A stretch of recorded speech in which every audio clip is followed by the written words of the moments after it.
Мемлекеттік органдар орналасқан ғимараттарды оңтайландыру бағытында өңірде бірқатар жұмыс атқарылды. Арнайы тексерілген 459 мемлекеттік нысанда 22 мың шаршы метрден астам аумақ бос тұрған анықталды. Бұл туралы өңірлік коммуникациялар қызмет алаңында сала мамандары мәлімдеді.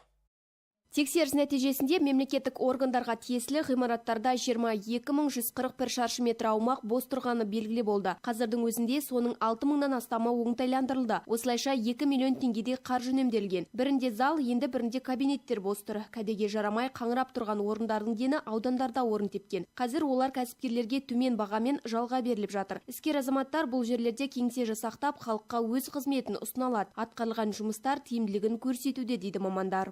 Атап айтсақ, орталық мемлекеттік органдардың аумақтық бөлімшелері 4312 шаршы метр, жергілікті атқарушы органдар 17829 шаршы метр құрап отыр артық алаңдар. Оның ішінде басшылар отырған алаңдардың нормативтен асуы 6775 шаршы метр, қызметшілердің отырған алаңдардың нормативтен асуы 7510 шаршы метр, жалпы бөлмелердің дәліздер, залдарды қосқанда 7856 шаршы метрді құрап отыр.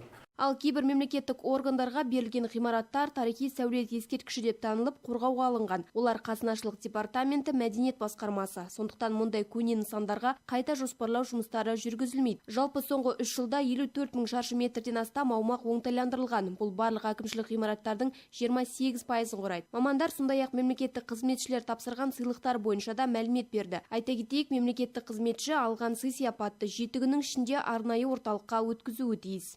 Нарушение 7-дневного срока. Егер осы аралықта тапсырып үлгермесе, қылмыстық не әкімшілік жазаға тартылуы мүмкін. Жалпы 3 жылда 48 кәдесый арнайы қорға өткізілді. Олар gosreestr.kz порталы арқылы сатылымға шығарылды. Тапсырылған бағалы заттар нарықтық бөлшек саудаға шығарылып 3 миллион теңгеге сатылды. Түскен қаржы республикалық бюджетке аударылды. Назерке Тоғжан, Алмас Адиетов, Айдос Кисимов, Ақжайық арнасы.